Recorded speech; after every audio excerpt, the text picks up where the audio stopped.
Stay in radio style. He's literally calling you a vegetable. He is saying you're a vegetable. I looked it up because I could not believe that Michael Jackson, while singing Wanna Be Starting Something, would possibly be calling me or you a vegetable. Really? What the? Is that like where the party got started and I missed something? I wasn't ever invited to this particular party where something was getting started. Want to be starting something, right? So you go to the vegetables? Really? Was that, did I miss something? Was it? I'm just saying, stay in radio style. That's all I'm saying. Anywho, I already said it's Michael Jackson. All right, so this has been kind of all over the place. Been kind of in the news. A lot of things have come out, and it just sort of really hit me today. I was like, probably not a bad idea just to cover this on a show, because I connected a dot between where I think a lot of the impatience that many of us experience, I don't want to say it's coming from, but certainly something that has played a huge part and it's been admitted to at this point. So very cool on that. So I will get to that. One other quick thing I wanted to share. Really good little habit that I've been doing lately, and this has been working magic on how I feel. So this is a freebie. This isn't even going to be mentioned anywhere. But when I think of my SP during the day, many of us do, right? She'll pop into my head, and I'll get the feeling of love like so many of us do. And what I say back is very cool, and I say, I love you too. I love you too. And that has been such a difference in my mind. When I say it that way, it's realizing that, I don't know, some of these times it's possibly her thinking of me. Some of these times might just be me thinking of her. Whatever the case is, when I say I love you too, it acknowledges that she's also in that place, which I know, but it kind of reinforces that consciously. It's that I believe it, I know it, and when you start to think of it that way, it does feel a lot more like you're together than when you're not saying I love you too. So, just throwing that out there. Anyway, Facebook warning. A lot of us are into Facebook. I say us. I'm not. I'm sorry. I do have a Facebook page. I don't share it, obviously, because it's more related to, my family and stuff. It's really small, and, people I went to school with. It's just easier that way than trying to get thousands of people that are going to, be on there. So, I don't ever post anymore at all. So, that's me. And just social media in general, I don't know. I got a Twitter account. I basically promote this channel. I got an Instagram account. I promote this channel. So, the things I have, I'm just pretty much trying to get everyone back to YouTube, because this is what's fun for me. I love doing these videos. It's a blast. And maybe I'll get, at some point, I'll be doing videos on other places like Amazon Tube. I think they just filed for a patent, so maybe eventually down the road there's going to be an Amazon channel. I'm already on BitChute, so there's a couple places that I do exist. I don't talk about BitChute because nobody's there, but the 11 of subscribers I have, great, cool. They can watch me there. But otherwise, YouTube's where I'm focusing. YouTube's groovy. I've got no reason to dislike YouTube. It's been very good to me. So, one of the things that's really come out lately is the thing that Facebook has been doing. We've had 3 major executives involved with Facebook that no longer work there that have talked about the things they have done programmatically to truly take advantage of our psychology. So, again, a lot of psychologists, and this is where marketing comes into play too. So there's a lot to anyone that's watching TV, right? That's why a lot of us constantly say, hey, turn the TV off, because there's a manipulation that occurs. There's a lot of study in psychology of people and the way we are and how we like shiny things. And you put a shiny thing in front of us, and most of us are like, oh, shiny thing. And it's just, I kid you not, most of us fall into this category. You throw a shiny thing in front of us, and we're like, oh, shiny thing. And it just is. So we get that dopamine hit is what they call it. We get the dopamine hit when that, that shiny thing is shown itself. Facebook has mastered it. I'm going to say his name wrong, I'm sure, but Chamath, I think, Hapitia? Sure. Indian dude, very cool guy. 2007 was when I believe he started working there. He was in charge. He was the VP in charge of user growth.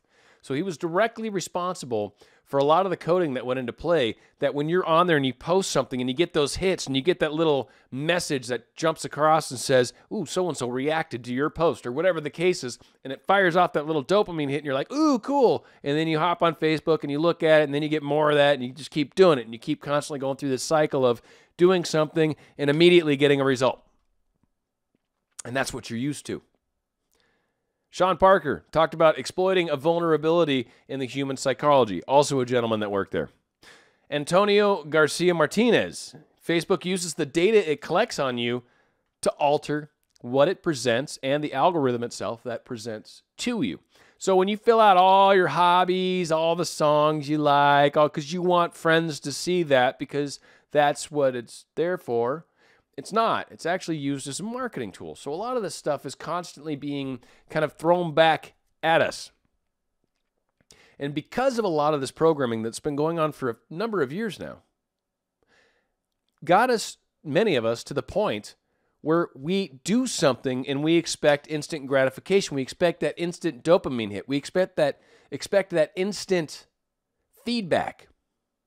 So when we do LOA work in dealing with the real world, not this fake world, we're doing this imaginal work and trying to manifest something, and it's taking significantly longer than we're used to.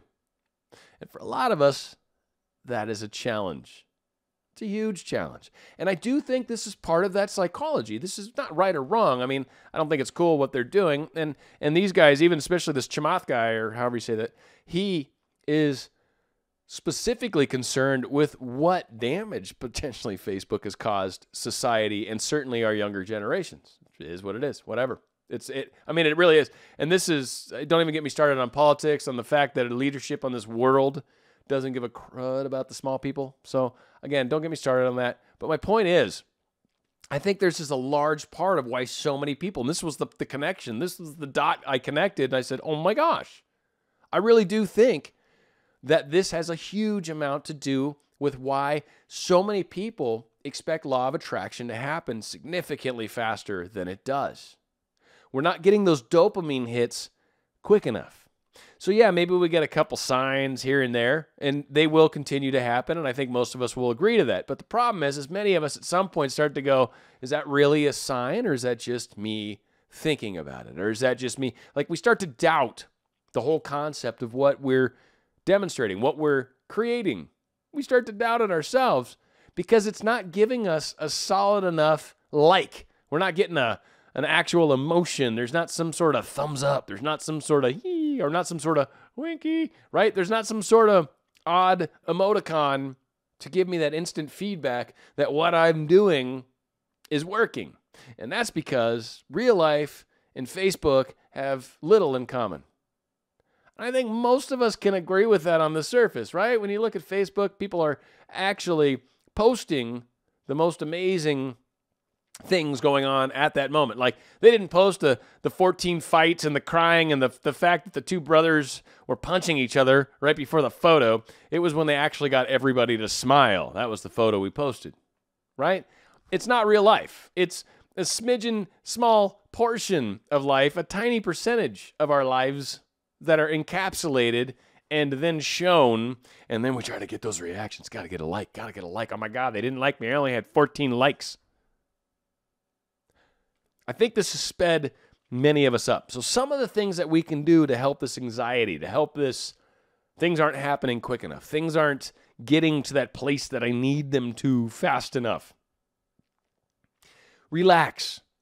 Take a step back. We've talked frequently. Meditation, a great practice. Get in the practice of meditating. Just let the thoughts flow through you. Don't attach yourself to any of them. Don't get worried about any of them. Don't keep thinking about any of them. Just let them go. There's nothing wrong with any of the thoughts that are flowing through your mind, but they eventually will get to a place where you can almost just focus on your breathing and little else. And from that actual place, you're kind of very centered. You're very peaceful. You're very comfortable and happy with zero stimuli. That's a big part of that too. Get into that meditative stance and that beauty, and we can actually get ourselves to a place where stimuli is not needed. And we can sit like that for minutes. It is a great practice to get into. And from a more elevated spiritual standpoint, if you will, maybe you're trying to work on your chakras and all these different things, meditation is actually a great place where you can start to truly channel information. You can connect with your higher self. You can ask questions to your angels, to your master teacher, to all these other things. And you can have an amazing experience once you really, truly get all these things in line. So again, meditation has all sorts of good things. Yoga, another good one for people that are maybe somewhat busy lives, but you can fit in a couple of yoga classes a week maybe. It's a great way to get into it. Really an excellent focus of breathing, focus of stretching, focus of postures. Focus is just the focus. And that's really what meditation really is. is focus. Whenever you're truly focused on something, when you're doing dishes and you're focused on doing dishes, you are meditating at that moment. So a lot of us get like, oh, I got to have this special silent time and I never have time for that. Well, that's not really true. Anytime you are focused on whatever you are doing, so focused that nothing else matters. Thoughts could pop into your head and pop out of your head. You're not noticing them because you're focused. That's why so many people recommend in meditation, focus on your breathing. It's just an easy thing to breathe. Breathing is something that we do naturally. We don't have to think about whether we're doing it right or wrong.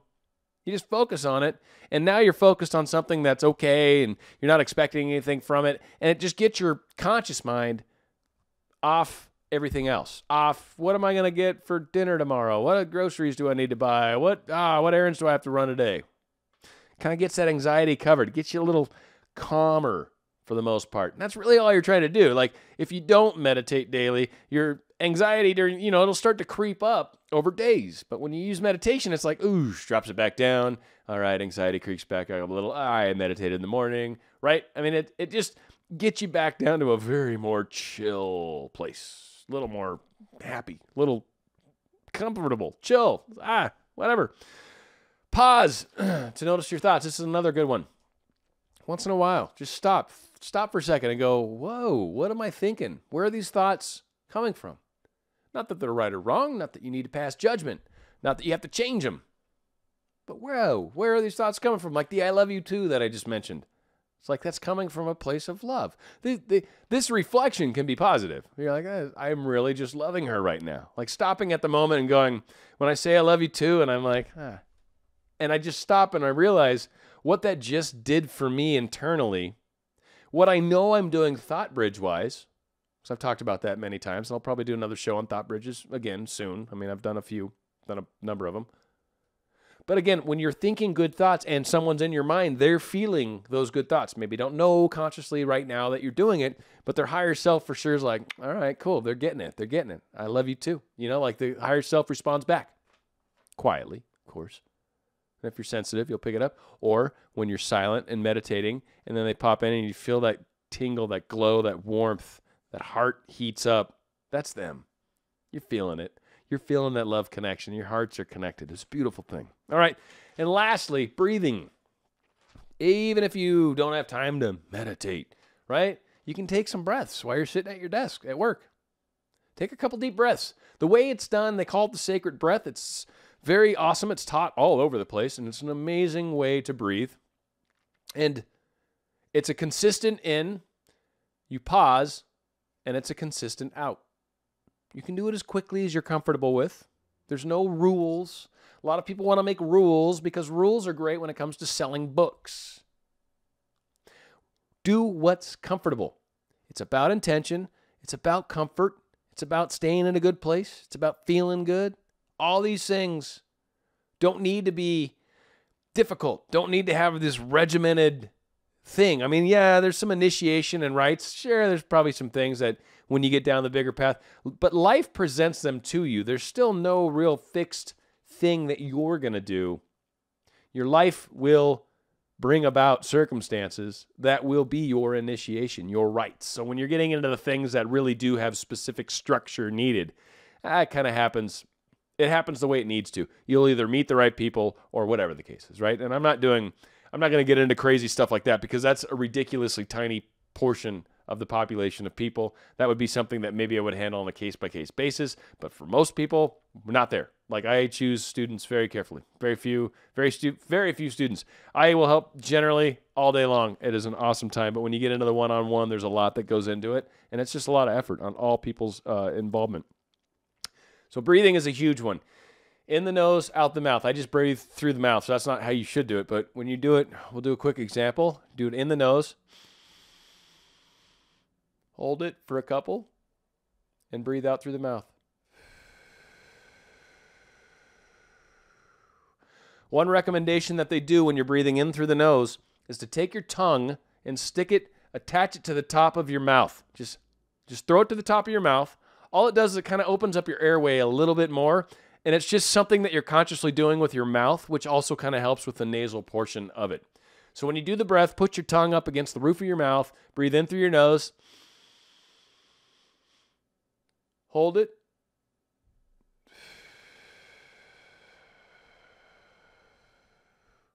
In steady, out steady. My in-breath was a little shorter than my out-breath, and that's okay. One thing, too, just this last little topic that's just reminded me of this and something I learned eons ago as well. Your breathing can tell you a lot about where your balance is. I don't know if it was Neil Donald Walsh or Dan Millman. I think it was Dan Millman that I learned this from. But your in-breath and out-breath generally should be pretty close in length. When you find that your in-breath is significantly shorter than your out-breath, such as when it's something like that, it's almost a shock. There's something going on. You're out of balance. You're either being spooked by some sort of outward reality. Something's happening to you that's catching your breath. And I think the other way, and I might have these backwards, but whatever the case is, when your in-breath is longer and your out-breath is short, that can sometimes be like frustration. Like, so you're like that's a frustration, right? You're pushing out after a sort of a longer in-breath. And again, these things represent imbalance. So that's, again, why you want to stop and look at your breathing. Is your breathing balanced? Is your in-breath and out-breath pretty close together? That can be off a little bit, but are they pretty close together? Or are you finding yourself breathing in heavy and out, breathing in long but out quick, or breathing in short and out longer? You want to have those things kind of in the same place. So again, I think all of these things help balance us, help get our energy in the right place. I know this video is going to have like 5 views because it's something that's actually really, really cool and super helpful. But hopefully, for those of you that have watched this, and that's all that matters to me, I don't care, like the 12 of you that are watching it, that's fantabulous. This is a great way that you can really try to pay attention to the fact that you're maybe a little eager, maybe a little anxious. Maybe I'm expecting things to happen too much because maybe I do spend a bit of time on Facebook during my day. Maybe that's one thing that I'm used to. I see that little thing pop up on my phone. I'm like, ooh, cool. I had a like, right? Like maybe that is something that grabs your attention. Well, you're someone that needs to kind of think about this because you're probably having some frustrations and difficulty with manifesting, with the law of attraction, because it happens in real world time, not fake Facebook time. And, you know, YouTube's not even as social because I get comments all day long, like all day long as different time zones come online and you know what I mean? So it's never like, right? Like the views are fun. It's kind of interesting to follow. And that's my little issue at times. And sometimes I literally got to just not look at it, you know, just because it's like, whatever, just keep doing the videos and people will find you and, you know, whatever. Just keep doing what you're doing. That's all I can do. But from the standpoint, yeah, sometimes I put out videos and I'm like, this other video that was about, you know, thought bridges or something, thought transmission, like got 700 views almost within a day. And this one here that's about spiritual, about breathing and about really trying to keep us in line and help us, got 200 views. I'm like, whatever. So, I don't know. Hopefully this makes a difference. I know they're all like long, but that's just part of the thing, right? That's Dan Radio style. That's just expected. Going out with a great song, in my opinion. It's one of my favorites. It's by REO Speedwagon, which, by the way, was like a fire engine in like 1913, something around there, right around that place. So they were named after a very old, cool fire engine, and that was the REO Speedwagon. And the song is called Roll with the Changes, because people, the changes are happening now. All of us are changing. It's beautiful. It's Dan Radio style.